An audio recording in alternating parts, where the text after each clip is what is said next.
Big news for the FX3 and FX30 owners. We got new firmware. Yes, even though I just released a video about the A7R2 needing an update, we get the same week we've got the FX30 firmware update for version 2. Now, there's some very important things to know about this firmware update. You are probably on version 1 or version 1.02 currently. Do not update to version 2 just yet. You want to go and do the version 1.05 update, then jump into the version 2 update. Let's jump into the laptop and see what we have. Okay, let's go ahead and get into Sony eSupport. Let's see its current search. I'm gonna go ahead and type in. Up here at the top, we're gonna go ahead and input just FX30 and let this find our camera.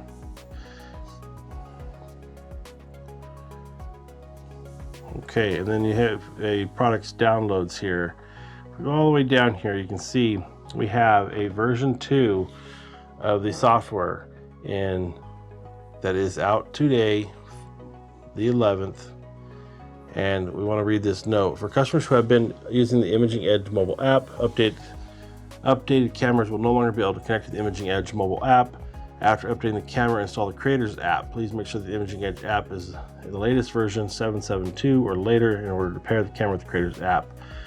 If you're using an iPhone or iPad, after updating the camera, turn off the iPhone or iPad, turn it on again to restart it. So precautions when updating from version 1.02 or earlier. So I have a version 1 camera. When updating from version 1.02 or earlier, you need to update to version 1.05 before proceeding with the version 2 update. Only update to version 2 after updating to version 1.05. Now,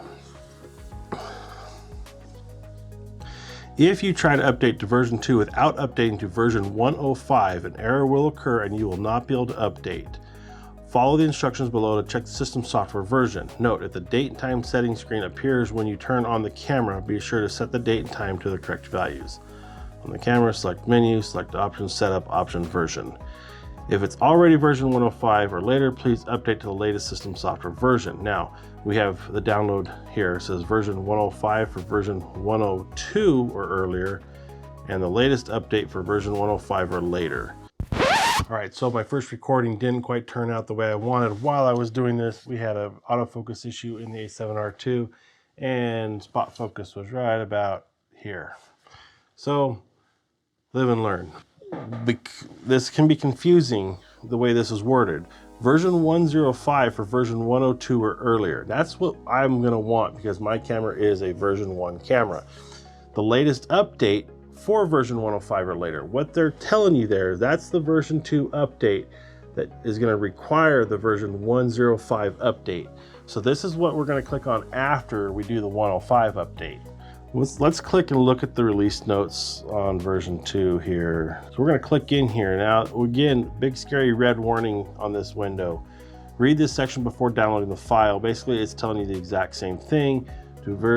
Make sure if you're version 1.02 or earlier, update to 1.05 and then proceed to update to version 2. The benefits and improvements, it adds supports for the Creators app. Note the new Creators app mobile application replaces the Imaging Edge mobile app. The Creators app allows you to transfer images from the camera to your smartphone, shoot remotely, and use various functions. Adds a function that improves remote shooting and images transfer security using Creators app and Imaging Edge software. Add support for DCI 4K and 24p recording. So we are getting an official 24 frames a second recording mode, no longer the 2, 3, 9, 7, 8, whatever it is. Adds function that during movie recording and playback, movies compressed using an anamorphic lens are displayed on the monitor with correction D-squeeze to the CinemaScope aspect ratio according to the ratio of the anamorphic lens. So it's gonna add the 1.3 D-squeeze and a 2 times D-squeeze.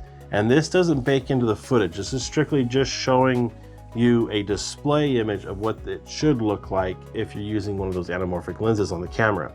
So don't be worried about it baking in. You're still getting the raw image. You're gonna have to de-squeeze in post. but just it allows you to actually see the image a little bit clearer when you're recording using anamorphic lens. This adds a function that allows a slow and quick and movie modes to be switched with a custom key. So in the custom menus, we'll be able to actually just hit a button on the camera, a programmable key, to go right into the slow and quick settings. Movie file names now support the long file name format. Well, what this will give us is the ability to name the camera as far as like a location, a specific place, and then also if you're using it on a film set, it'll give you the option to label it as a camera A, B, C, or location or angle of view A, B, C. And of course, it improves the operational stability of the camera. If you watched my last video, I talked about wanting a firmware update for the A7R II, and a couple days later, here we are with a new firmware for the FX30. So it's good to see that Sony is actually supporting us on the FX30, which is a brand new camera still, but also that they went back and improved the FX3. Now, some of the improvements in the FX3, it did get breathing compensation on the lenses, which is excellent because I absolutely love it on the FX30 compared to like this R2 that I'm filming on, where it's always constantly hunting as I move my focus point in and around. So definitely happy with that. So check the system software version. Follow the instructions below to check the system software version. Okay, we went through, we verified we are on 1.0. And we're going to go ahead and make sure our battery is fully charged. I have a freshly charged battery in the camera ready to go. How to download the updater. So insert the memory card on which the system software data was saved into slot 1 of the unit. And only slot 1 recognizes system software data. So definitely make sure you're using the top slot on the FX30 to do the download. Select menu setup and setup options version, select software update. Select execute on the system software update to confirm. Update the confirmation screen, update starts. We're going to walk through this update together, guys, right now, and we're going to go ahead and see what we get. So we need to go and download we don't want version 2 yet, so I want to go back here to another window, and we're going to go to this version 105 download. Now you can see up on the top of the screen we have update version 105, and we're going to want to go down and we're going to verify it's the same operating instructions. We've got the body data file, okay, and how to update the downloader is the exact same instructions. Everything goes the same smoothly. Okay, so let's go ahead and click download on this, and we get the end user license agreement. We'll read that, and we're going to click download. All right, so we're going to navigate to our menu here. We want to go all the way down to our toolbox or our settings menu. Click over one, let's go down all the way to the bottom to section 13, setup options. And you can see at the bottom of this window, we have version.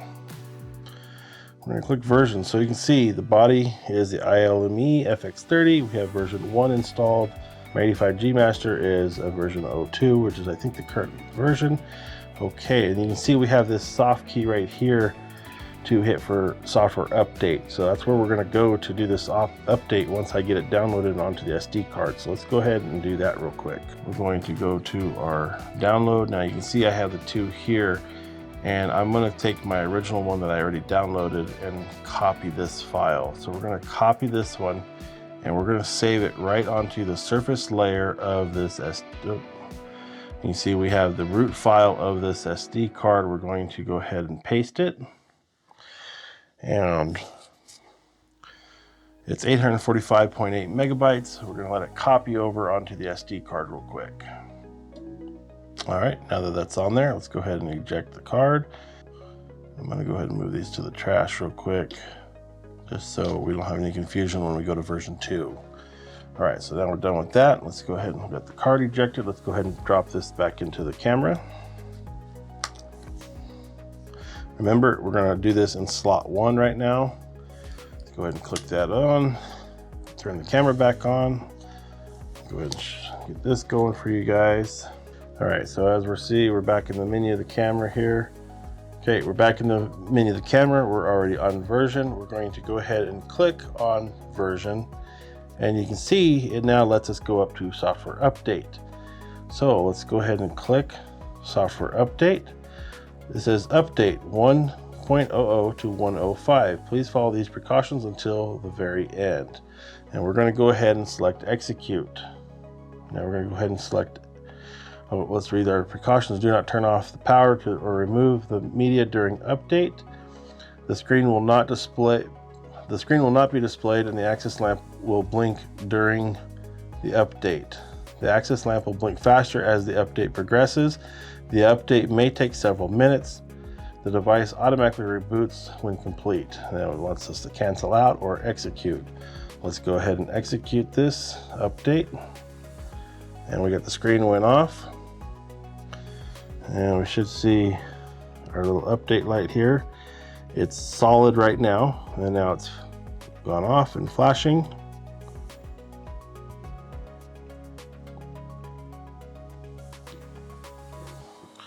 And let's see what happens here as this thing goes through its update process. See how long this takes.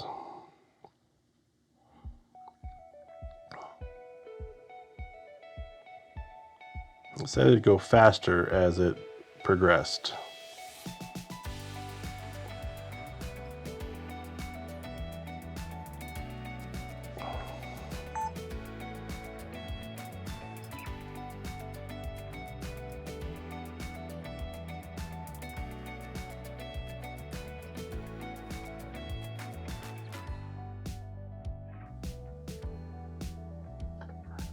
Okay, camera just rebooted. Body update complete. Go ahead and hit OK. And let's go ahead and check our version now. And we are in version 105. Now, you can see if I try to update again from software update, it says the update file version is incorrect. That is because we don't have a newer file on it. It's currently the 105 file. So we've got the FX30 now updated to 1.05. Let's go ahead and shut this off. Let's go ahead and pull our SD card out.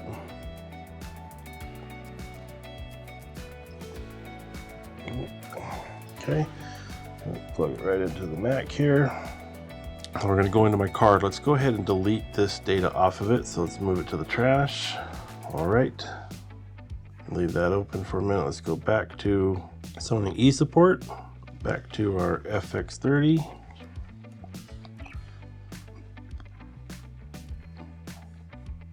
And right here in the downloads, we're going to click on the version 2. And now we're going to do the latest update for version 105 or later.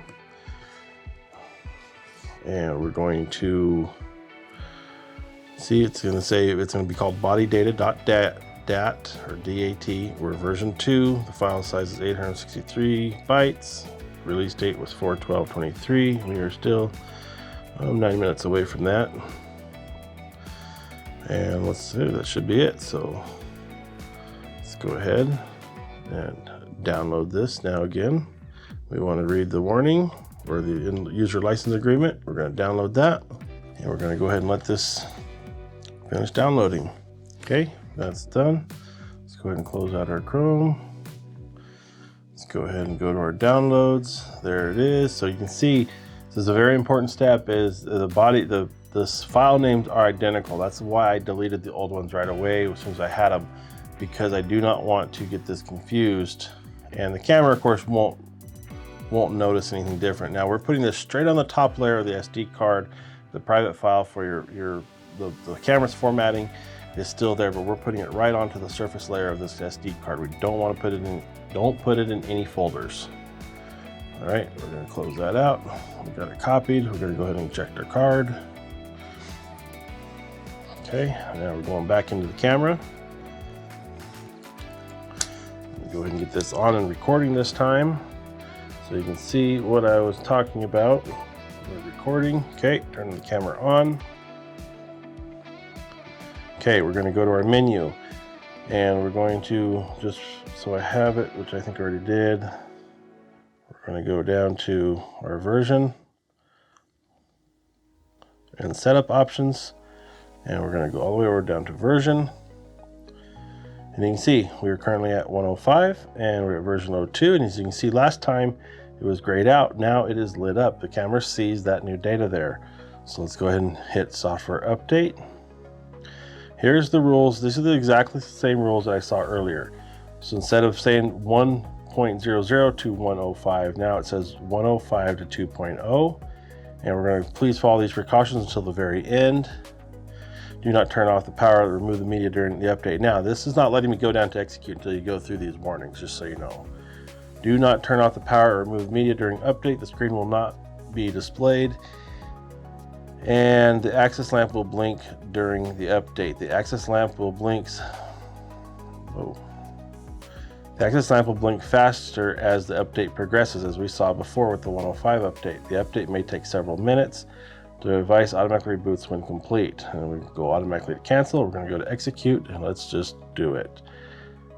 Now, you can see the screen shuts off, and we should start seeing our indicator light flash. There, it's on, and then it'll start flashing as it does the update. So normally I always wait about a month to do my firmware updates, but it seemed like I kind of fell right into this as it happened, found out about it. It seems like a good idea to make some content about it for you guys. So as this thing's updating, we're going to sit here and wait a few more minutes while this does it, and I'll put the time lapse or the elapsed time on the screen here for you.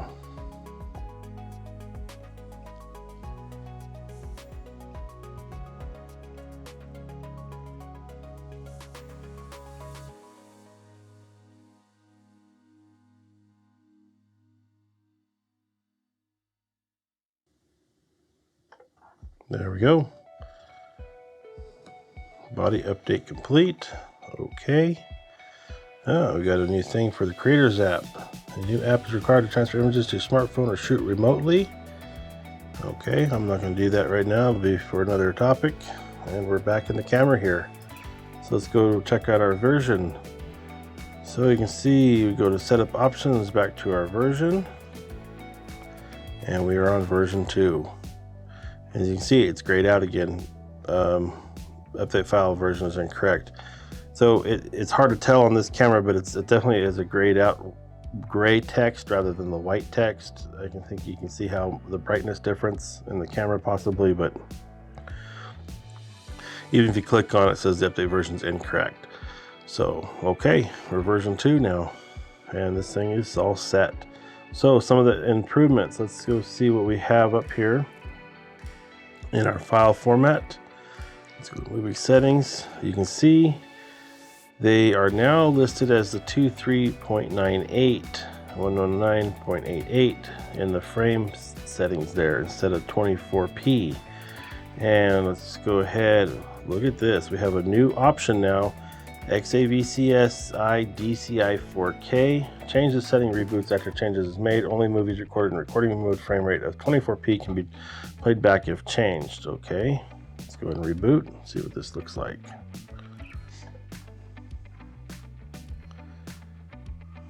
All right, now we're in DCI 4K.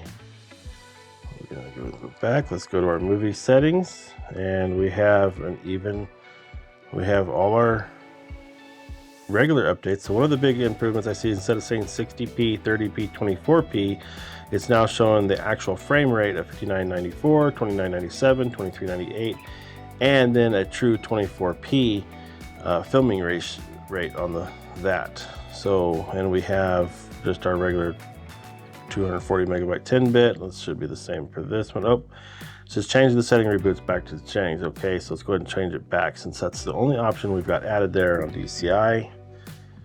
Okay, and we're gonna go ahead and let's just go back to our regular, let's check intro and see if there's anything changes in here. No, I see that they changed the frame rate codecs. For anamorphic D-squeeze, you have to be in log and you lose the stabilization functions. There it is, display LUT and display D-squeeze. Now you can see it's grayed out as an option. It's going to tell us we have to be not available as far as log shooting and off. So let's go look at our log shooting real quick. Log shooting settings. We want to go ahead and turn this on. Let's just go Cine EI real quick. That'll work. And go back. Display options. Now we can see we can turn this on. So we have 1.3 and 2.0 settings in our D-squeeze display. File settings, right serial numbers on, file settings. Here we are, cam ID, real settings right here. So camera ID, A, real number, camera position, A, center, left, right. And under camera ID, we have A, B, C, D, E, F, G, H, I, J, K, L, M, N, O, P, Q, R, S, T, U, V, W, X, Y, Z. So 26 camera IDs. And we can code our own real numbers. All right, so that's it for right now, guys. All right, so if you have any questions, comments, or concerns about this video, hit me up in the comments below. Let's have a discussion.